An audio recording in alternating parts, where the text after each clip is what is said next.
Assalamualaikum warahmatullahi wabarakatuh. Selamat pagi Ibu. Jadi sebelumnya perkenalkan, saya Tasya, mahasiswa S1 Kebidanan angkatan 2022. Hari ini saya datang kemari untuk melakukan wawancara kepada Ibu terkait undang-undang Undang-Undang Kesehatan Nomor 7 Tahun 2023 tentang kesehatan. Jadi sebelum memulai, saya mohon izin Ibu, Ibu perkenalkan diri terlebih dahulu. Bismillahirrahmanirrahim. Assalamualaikum warahmatullahi wabarakatuh. Saya Gabriel Tumingsi yang saat ini bertugas di RSUD Dr. Yusuf SK sejak tahun 2001. Lahir belum tahun 2004. Di sini saya sebagai kapin. Kebetulan Pak ruangannya bidang Helga. Sudah pernah ketemu? Belum. Itu aja sih. Baik, jadi selanjutnya saya langsung saja ya Bu memberikan beberapa pertanyaan terkait kode etik bidan Indonesia. Langsung saja di pertanyaan pertama, pasal 40 ayat 1, upaya kesehatan ibu itu kan ditujukan untuk melahirkan anak yang sehat, cerdas, berkualitas, serta memberikan haki. Jadi upaya kesehatan ibu bagaimana yang dimaksud pada ayat ini, yang dilakukan pada masa hamil, sebelum hamil, persalinan dan pasca persalinan. Apakah ini sudah diterapkan di praktik bidan Ibu? Dan bila iya, bagaimana Ibu melakukan hal tersebut? Kebetulan saya sebenarnya tidak buka praktek. Ya, kalau dulu buka, tapi karena kesininya dengan kondisi satu kesehatan saya memungkinkan, kemudian kebetulan di rumah sakit juga udah banyak beban kerjaan, jadi saya nggak buka. Tapi dengan sepanjang waktu ini kita tetap sebagai bidan walaupun kita buka praktek, kita harus mengetahui upaya kita dalam untuk meningkatkan kesehatan ibu dan anak. Yang pasti kita di ANC, ya, ANC untuk persiapan dari, sebenarnya sekarang kalau saya dengar ini kan persiapan dari sebelum menikahnya sudah ada screeningnya. Nah, screening pranikah itu sudah ada. Nah, itu yang kita harus akui, upaya pemerintah itu bagus. Nah, screening pranikah itu kita lakukan lagi setelah dia menikah, kemudian untuk persiapan untuk hamil. Nah, di puskesmas, di praktek bidan mandiri, apalagi sekarang kan kalau di puskesmas tuh bagus, mereka untuk ANC-nya tuh ada yang untuk persiapan kehamilan tuh ada yang kelas ibu hamil juga, kan? Nah, kemudian, nah itu salah satu upaya-upaya dari pemerintah untuk kesehatan ibu dan anaknya supaya bisa lebih baik. Gimana untuk kedepannya diharapkan anak cucu kita ini kesehatannya maksimal. Nah, apalagi sekarang yang ditekankan itu lagi untuk pada bayi harus sekarang dilakukan screening hipotiroid, screening hipotiroid. Nah, di situ juga upaya pemerintah diwajibkan kita harus melakukan screening hipotiroid. Pernah dengar screening hipotiroid wanita? Nah, belum. Nah, itu sekarang kan maraknya stunting ya. Iya. Nah, maraknya stunting. Tapi stunting itu kan setelah dia tumbuh kembang baru kita tahu. Oh, ternyata dia stunting. Tumbuh kembangnya nggak bagus. Akhirnya sebenarnya mulai tahun 2016 itu sudah dilakukan screening hipotiroid wanita. Itu pada bayi baru lahir di atas 48 jam. Tapi setelah perjalanan waktu di tahun 2023 ini kita lakukan screening hipotiroid pada semua bayi baru lahir. Kalau dulu cuma beberapa, mungkin terkait dengan kurangnya logistik. Tapi kalau sekarang semua bayi baru lahir di tahun 2023 mulai sekarang harus 100% dilakukan screening. Itu salah satu upaya juga. Ya. Jadi kita ambil sampel darahnya, kita lihat apakah diperiksa nanti Kalau kita di sini rujukannya ke Sarjito, Laboratorium Sarjito, di sana nanti yang periksa. Nah, lihat apakah bayinya ada kelainan kongenital pada tiroid apa tidak. Karena itu yang mengatur, tiroid itu mengatur metabolisme tubuh si bayi. Jadi kurang dari 1 bulan terdeteksi dia hipotiroid sempat pengobatan, ya insya Allah melalui pengobatan tiroidnya insya Allah aman.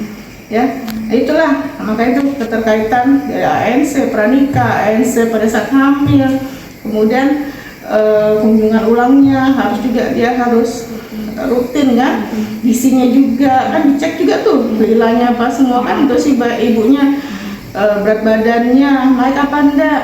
Nah itulah ya. Jadi kita sebagai bidan, ini adik-adik nih ya, harus betul-betul ya memperhatikan kesehatan, karena kita nih bidan dari si bayi itu belum lahir aja kita sudah harus bertanggung jawab dengan kesehatannya dia kan, kita nggak tahu nih kan ya, pada saat dia hamil, si ibu hamil, setelah dia lahir si bayi sampai dia anak, nah itu kita tanggung jawab kita kan. Nah begitu, nah maka itu bidan itu sangat pekerjaan sangat mulia. Dan di pertanyaan kedua, berdasarkan pasal 44 ayat 2, setiap bayi dan anak itu kan berhak memperoleh imunisasi untuk memberikan perlindungan dari berbagai penyakit dan mencegahnya dengan imunisasi. Jadi apakah pemberian imunisasi rutin ini sudah diterapkan di praktek bidan? Setahu saya insya Allah sudah, teman-teman sudah, karena kan dari dinas juga kan memantau kan. Nah, jadi kita kan setiap bersedia membuka praktek bidan tuh, kita jangan pemikirannya hanya cuma menghasilkan uang materi aja. Kita juga harus tanggung jawab ya, apa yang kita lakukan, aplikasikan teori yang kita dapat.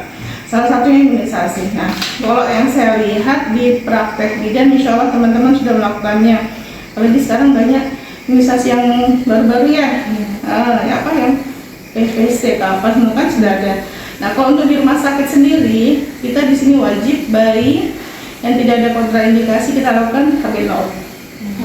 Ya, kan baru lahir kita kasih vita, IMD. Kalau misalnya bayinya tidak ada kelainan ataupun ibunya tidak ada patologis pada saat persalinan, kita lakukan IMD. IMD inisiasi menyusui. Jadi bayi lahir tuh udah kita lihat tuh bayinya sudah bagus, nangis bagus, kemarahan, kemudian kita bersihkan, kita keringkan, kita letakkan tidak ada ibunya 1 jam, kita hangatkan, kita touchingnya si ibu dengan si bayi, kemudian setelah 1 jam kita lakukan pemberian pusat mata, PK, habis itu HB0.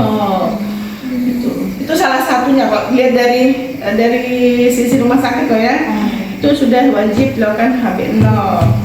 Kemudian nanti kita edukasi ulang ke ibunya untuk melanjutkan pemberian imunisasi di puskesmas atau posyandu terdekat, ataupun ada yang mau ke praktek dokter swasta spesialis anak, itu ada juga. Iya. Tapi ada memang beberapa yang mungkin yang berkeyakinan lain lah ya. Ada memang beberapa yang kami dapat tidak mau, tapi tetap kita edukasi. Itu kan haknya pasien toh, yang penting kita edukasi, kita wajib edukasi. Dia menerima atau tidak itu terserah. Kalau misalnya ada apa-apa kan kita sudah lihat kan, ini loh pernah kami edukasi tentang imunisasi, manfaat imunisasi. Betul. Dan sampai Pak, Bapak tidak boleh, ini bayinya harus ini, kita tidak boleh juga. Nanti jadinya ham dong kan? Kasus lagi nanti kan? Jadi kita tetap edukasi. Kalau misalnya menerima ya alhamdulillah, tapi kalau misalnya enggak, jadi kita sudah edukasi dan dinyatakan di pendokumentasian kita.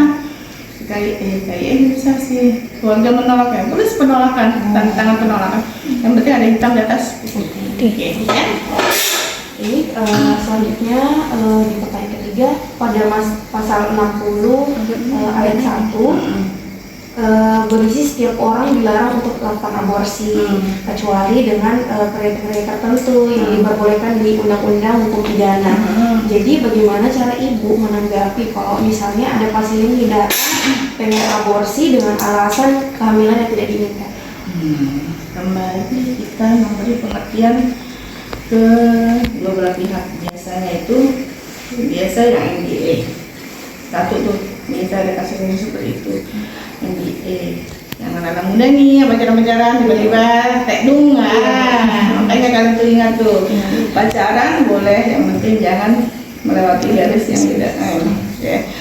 Nah, memang ada beberapa pernah waktu saya buka praktek dulu, memang pernah kita kasih pengertian, ya, kita kasih pendekatan, jangan takutnya untuk saat ini dunia, sedangkan itu pertanggungjawabannya di akhirat. Nah, kemudian kita kasih juga kontraindikasi, kasih tahu juga kontraindikasinya ataupun efek sampingnya, bisa terjadi seperti itu. Insya Allah, kalau bisa kita melakukan pendekatan kepada si pasien dan keluarganya, biasanya kan pasangannya ya, ataupun yang sudah misalnya jarak kehamilan ini sama yang si kakaknya dekat, biasanya itu kan kebobolan tuh. Nah, jadi kita jelaskan kembali lah ke si pasiennya, kalau itu bukan wewenang kita, ya, tidak boleh. Misalnya apalagi tuh banyak lagi yang di online sudah jual obat-obat, itu sering terjadi kasus-kasus seperti itu di masa itu, kan harus memperhatikan juga karena pada kasus-kasus seperti itu resiko infeksinya lebih tinggi kan. Nah, karena kan ada yang dulu itu pernah ada yang ngasih masuk pakai daun jarak, batang daun jarak. Nah, biasanya mereka datang ke dukun-dukun seperti gimana, nggak tahu masih ada apa enggak. Tapi sekarang kan sudah dengan jangka waktu online sudah bisa beli macam-macam. Nah, itu mereka beli sampai harga yang tinggi, akhirnya udah minum tidak sesuai dengan dosisnya, masuk rumah sakit, kadang sudah yang perdarahan berat, anemis. Kalau misalnya pesan saya, adik-adik ini yang cikal bakalnya mungkin nanti ada rezeki, ada jalan, bisa buka praktek, bisa buka klinik. Kalau misalnya ada datang orang seperti itu yang mohon biasanya itu macam-macam tuh alasannya. Kita berikan, itu bukan wewenang kami. Di sini kami tidak bisa melakukan hal yang seperti itu, ya. Kemudian di pertanyaan terakhir mengenai pasal 274 tentang merujuk pasien ke tenaga medis atau tenaga kesehatan lain yang punya kompetensi dan wewenang sesuai. Bagaimana tanggapan Ibu mengenai seorang bidan yang dia tetap berikan tindakan sama pasien yang harusnya dirujuk, misalnya pasien ini harus di SC karena panggul ibu yang sempit dan bayinya besar sehingga tidak memungkinkan untuk lahiran normal. Itu sudah di luar wewenang kita ya, makanya kita kan ada mulai dari hasil kan kita sudah melihat berat badan ibunya berapa, tinggi badannya berapa, kita melakukan pemeriksaan fisik dari ujung rambut sampai ujung kaki, ya. Nanti pada saat kehamilan bisa kita sudah tahu tuh, kita lihat, kita ukur pinggulnya. Kalau misalnya dia memang sudah ada pembukaan, sudah di ateran, kita lakukan pemeriksaan fisik, PT, kita PT, berat enggak, bang sakunya, turun enggak kepala bayinya, sesuai enggak tinggi badan ibunya dengan taksiran berat badan janinnya. Kita melakukan WFOL itu pemeriksaan pada kehamilan. Jadi kita bisa melihat tinggi pundus uterinya, kita lihat kemudian walaupun kita tidak punya USG ya, kita dengan palpasi pun kita bisa pantau sesuai tidak dengan berat badan bayinya, dengan berat badan ibunya. Kalaupun kita melakukan hal itu, sampingnya memang ada beberapa dulu zaman jahiliyah lah ya, itu sudah di luar nalar juga sih, dipaksa sampai didorong. Jangan sampai seperti itu. Kenapa? Jangan sampai si ibu itu datang ke tempat kita dalam kondisi sehat bersama keluarga, kemudian pulang sakit, ataupun dia suaminya pulang sendiri. Nah, otomatis tuh ibunya apa? Meninggal. Nah, itu sudah zaman. Tapi dengan kembangnya waktu, bidannya sudah pada pintar-pintar, sudah tahu, sudah ada penilaian yang mana sih yang kita harus bisa periksa, kita lahirkan di rumah, yang mana sih? Kalau misalnya juga kan pemeriksaan HB tuh, HB-nya berapa? Kalau misalnya HB kurang dari 9, kita biarkan untuk persalinan di rumah. Resikonya apa? HB 9 sudah ditahu, diperiksa di puskesmas, HB saya 9 Bu, tinggi saya cuma 130.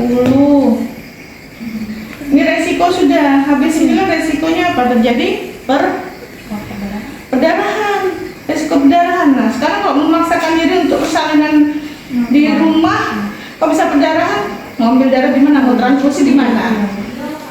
Nah, kan? Kemudian ke bayinya kalau misalnya ibunya HB kurang, ke bayinya, oksigenisasi ke bayinya juga nggak bagus.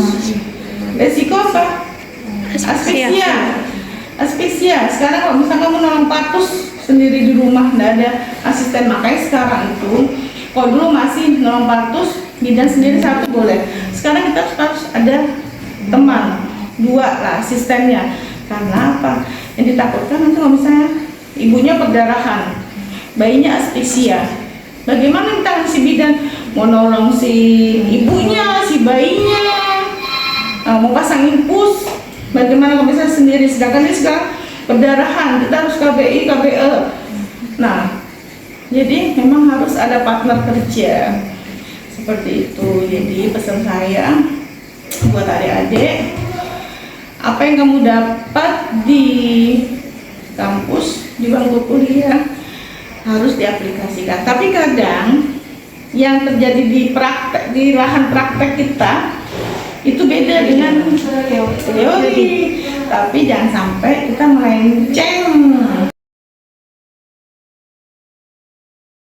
Jadi saya itu dulu waktu di Sembakung itu, teman saya itu orang Dayak semua. Yang Islam itu cuma satu dia Mu'arab dan saya sendiri. Pertama mereka memang tidak menerima kan, karena saya pakai jilbab panjang dengan kondisi seperti itu. Tahun 2007 itu nggak menerima. Melakukan pendekatan saya siapa? Saya tidak pendekatan ke masyarakat dulu. Saya pendekatannya ke ini orang desanya dulu. Pengampu desanya, PRT-nya, ketua desanya itu, kemudian ke dukun. Oh iya kan. Nah, Pak Raji itu dukun kampung. Tahu nggak, dukun kampung itu dia tidak bisa bahasa Indonesia. Bagaimana saya bisa komunikasi? Sedangkan saya harus bekerja sama mereka. Jadi bagaimana caranya saya yang harus belajar bahasanya. Nah, jadi sekarang saya tuh anggap dia tuh sebagai mama saya. Jadi kalau misalnya kan kalau dulu mereka nolong patus tuh sama dukun tuh yang masih pakai bilahan bambu. Itu masih zaman saya tuh. Jadi bambu dia jadi potong tali pusat tuh pakai bambu itu. Nah itu kan risiko infeksi tetanusnya lebih tinggi. Jadi saya dekatin. Saya belajar, saya tuh jadi bahasa Indonesia saya gabungkan dengan bahasa Dayak. Pokoknya matching kan, saya nggak ngerti bahasanya, iya aja saya. Jadi saya dekatin si dukunnya, akhirnya terjadi kerjasama. Jadi kalau misalnya ada patus, ada pasien Bu Bidan, ada yang mau melahirkan. Nanti temani saya Bu Bidan, dia bilang, tapi temani saya Bu Bidan. Oh iya Minan, kan Minan. Iya Minan, nanti Minan kasih tahu saya kok mau melahirkan dia ya. Karena orang-orang sekitar itu dia tidak percaya sama saya, dia lebih percaya sama si dukun. Makanya kita pendekatan sama si dukunnya seperti itu. Jangan kita musuhin si dukun, malah nggak betul. Jadi kita pendekatan sama si dukun. Oh iya, akhirnya kita dibawa. Tidak apa-apa dia nolong patus, dia bimbing, kita mendampingi. Nanti kita ini loh Minan pakai gunting ini yang bersih, kalau itu nggak bersih. Jadi kita bilang itu tidak boleh, itu bambu itu tidak boleh, kita tidak bisa bilang begitu. Habis kita nanti. Nah, itu ini guntingnya enak Minan, bagus. Nah, nanti kita kasih reward kan dia kalau saya sudah nolong patus apa.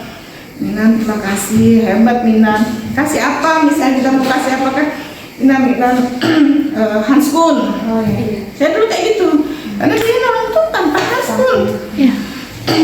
Minan saya kasih, bukan kita kasih yang barang yang bagaimana. Ini untuk Minan supaya tidak kotor tangannya, supaya bersih, supaya tidak berdarah. Bagaimana cara pasangnya Bu Bidan? Kita ajarin apa? Nah, perlahan-lahan akhirnya dengan seiringnya waktu berjalan, akhirnya kalau bisa ada patus, saya yang disuruh nolong, dia cuma melihat. karena dia sudah percaya sama kita. Seperti itu. Sama juga dulu di daerah situ untuk imunisasi nggak ada yang mau diimunisasi. Bilangnya penyakit dikasih masuk, emang betul Iya. kan? Itu kan virus yang melemahkan. Nggak mau, itu bukan anu, tidak senang. Nggak gratis untuk kesehatan. Itu anakmu siapa tahu jadi dokter gede. Alhamdulillah. Nggak mau. Jadi 3 tahun saya di sana. Itulah pengalaman. Pertanyaan dan terima kasih semua jawabannya Ibu beserta pengalamannya. Semoga ini juga bermanfaat untuk kami dan teman-teman nanti. Terima kasih banyak atas waktu dan kesempatannya Ibu. Mohon maaf jika ada salah kata, kata yang tidak sopan. Saya akhiri. Assalamualaikum warahmatullahi wabarakatuh. Saya kayak gitu sudah bisa.